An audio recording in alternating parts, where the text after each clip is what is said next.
So part of the reason why we're hurrying up at this point is because we scheduled very little time, if not like no time, between the Van Gogh Museum and the Anne Frank house. And you ask why? Why would you do that? That doesn't sound very smart. Well, we are what you might call travel overachievers. When things are mellow, we really slow down. But when we land in a big city, look out. We push ourselves to squeeze in as much as we can. And that's on top of our daily responsibilities of work and school. We are entering Amsterdam for the first time, and we are so excited to see what the city has to offer. Here's what I like. Laying on the beach with sunlight in my eyes, laughing with my friends under the sky, following our hearts so then we take a ride. Wherever, I always try to let my spirit fly, fly away. welcome to Amsterdam! This is one of the cities I've really been looking forward to just because of the bike culture and the cute quaintness of it. Do you guys have any, did you have any ideas or preconceived notions of what it would be like? Yes, because I read The Fault in Our Stars, which a large portion of the book takes place here. So I was excited to come here as well. Ah, big John Green fan. How about you, Largo? I had no idea what Amsterdam was or I.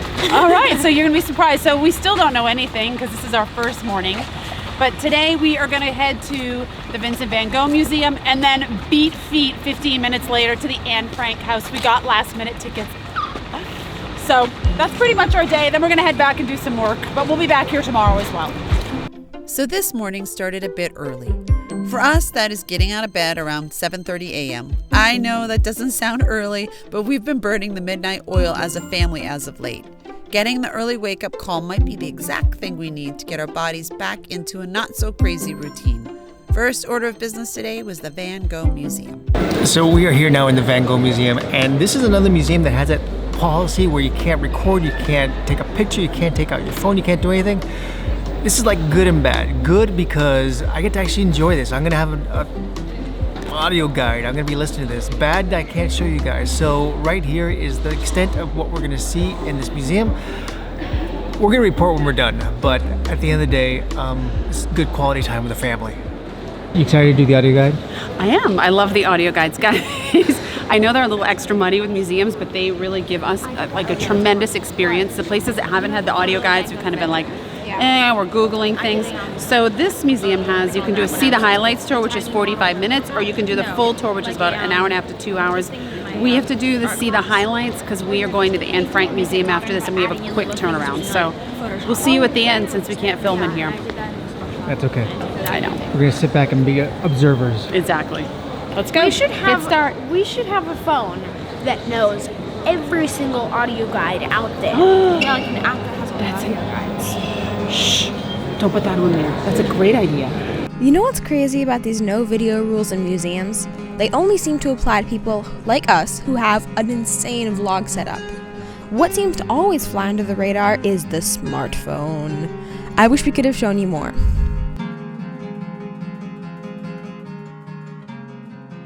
So we are now on a super duper hurry as we leave the Van Gogh Museum heading towards the Anne Frank house. I think you guys have seen this before with us. It's not because we're running late. It is because we scored the Anne Frank tickets last minute, and this is the only time available. And yes, we did not plan properly. We did not book them 2 months in advance, but basically because we had no idea when we were going to get here. So I'm just happy to have the tickets at this point. Essentially, if you look for tickets like on the day of, there is usually about 20% of the tickets that are available and they release sort of at the last minute because they realize not everyone gets a chance to sort of determine the date. For us, I don't know why, but they opened up tickets last night. Right, so typically it's at 9 a.m. and you have to wait online in a queue. And we just went to check last night and they were open. So we was like, let's just grab them. So at this point, we are super grateful to be walking by these quaint little streets, but we're so grateful we have tickets. When one thinks of Amsterdam, there are often references to the liberal drug culture and the famous coffee shops. For us, however, as homeschoolers, the Anne Frank house was at the top of our must-see places in this incredible city.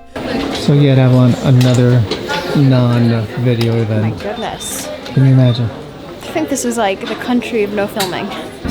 It's not that bad. We've only been to 2 places so far, so I guess we'll see tomorrow. But both of them have said no filming.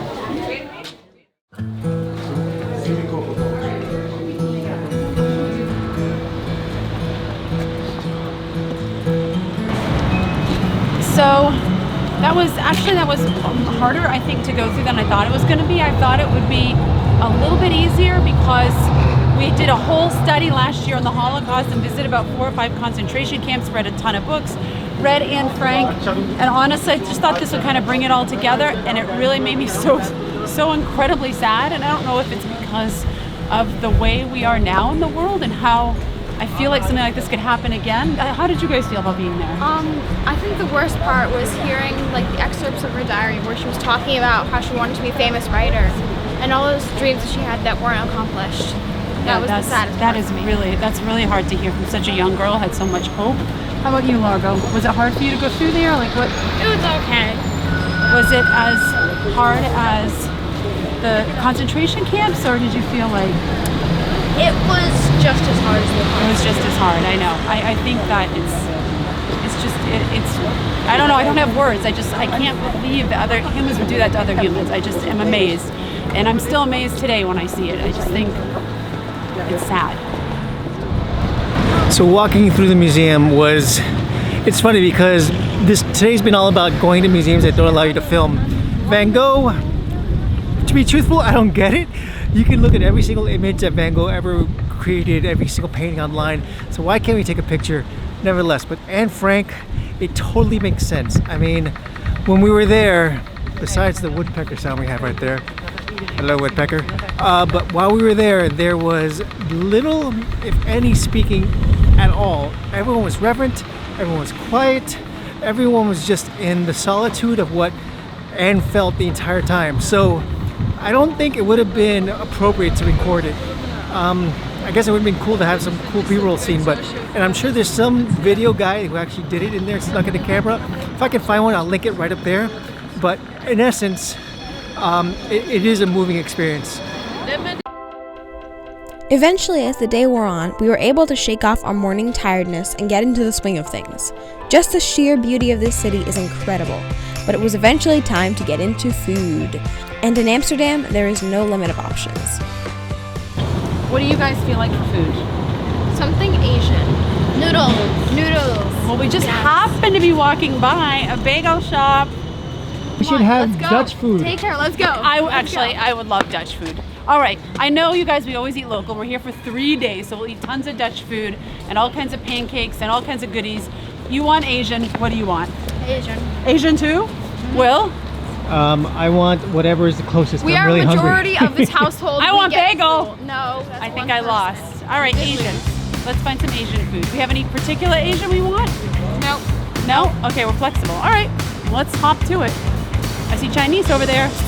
Oh no, wait, that's a Chinese massage. That's not gonna work. After 3 weeks in Scandinavia, I feel like I'm fresh off the I haven't had diversity in my food in a while boat, and I'm like crazy right here. There's Mexican, Argentinian, traditional English breakfast, Italian. There's Asian up there, and I suspect that's where the kids went. And now I'm gonna play nice, and I'm gonna go because majority rules. But wow, I could eat here. Like food central Oh though, my this alley. gosh. Dumplings. All right, let's go. All right, hold on. Hold together. 10 seconds. Choose your base, choose your favorites, choose your sauce. Looks delicious. How was it, Evelyn? Really good. We eventually decided to make our way to Central Station in Amsterdam, where, whether you're coming or going, you always find yourself passing through this spectacular landmark. There's one thing that's becoming very perfectly clear here, is that the bike culture in Amsterdam is not just strong, but it is like everything. Just look out behind me. This is all bikes. It's like a mall parking lot, except there's no room to walk around and get into your trunk because it's all just bikes. Now, I was thinking, I want to live in a place that has a serious bike culture. And we actually did in Boston, but I think this might be too serious for me because I feel like I'm crossing the street. If I'm walking, I'm going to get hit. This parking lot situation, I think I'd totally lose my bike. It's like hard work to get it up top. I don't even know how you do that. I mean, there's got to be a way. You got to be really strong. I guess you get here early to get the bottom spots and the people get here late, get the top. But can you imagine, this would be us, like when we used to go to a mall. Well, we didn't really go to a mall, but if we were at a mall and underground parking, we couldn't find our car after, Will. Imagine this, all the bikes look, look the same. wait, hold on, there's a guy. He's rolling his bike out. Oh, Oh, that's how it works. This thing right here pulls out, so you have the space. You have to check this out. Yeah. Oh my gosh. There is too much to be learned here. I could never lift that out. Look at that. Look at that. And just like that, he stole the bike. Even with my new neck, I couldn't do that. I'd have to be asking people to help me. He stole a bike? Is that what you said? Yes. I think I would like this, but not in the winter. No way. I could never do this in the winter.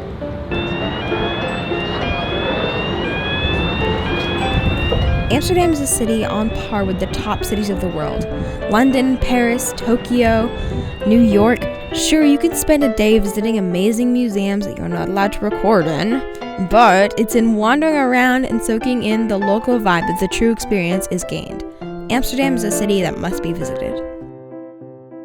So we're now just getting back to the RV, and look around us. If you look at this, it's not the most glamorous campground in the world. It feels like an RV cemetery. But if you want to sort of figure out where we are in comparison to where we were just like about 10 minutes ago, we're literally like about 10-15 minutes from like all of Amsterdam, which just is right across the water. Right. So where we are is basically an abandoned lot which has been turned into a campground. It's got electricity, it's got water, it's no got showers. But that's okay. But what we have is the safety and security of being like right here in the middle of Amsterdam and not being worried at all about what's gonna happen. Oh, it's windy. Don't mind that wind. Right. And you know what? We're not like freaking out about, oh my gosh, we're gonna get robbed, whatnot. But this, I think when we get in bigger cities, we're extra cautious now after what happened in Brussels, and we want to be able to party like it's 1909 in Amsterdam. So we don't have to be required to be back here at sundown to worry about lemonade. Right. But with that, we are done with, I guess, what we call like day. our first like morning afternoon. Yeah, I guess because now we're gonna go to work and the kids are gonna do some traditional. We're gonna do more Amsterdam in the next episode. I do promise you that it'll get more exciting than just us eating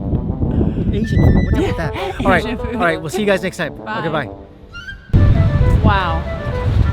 Okay. I was pretty excited about the bike culture here, and I thought this would be great, but I think it almost feels like there's as many bikes as there are as cars in like Los Angeles or something. And no one has a fancy bike. They've all been through a lot. Like it looks like they maintain them and they keep on kicking. Or they just don't care.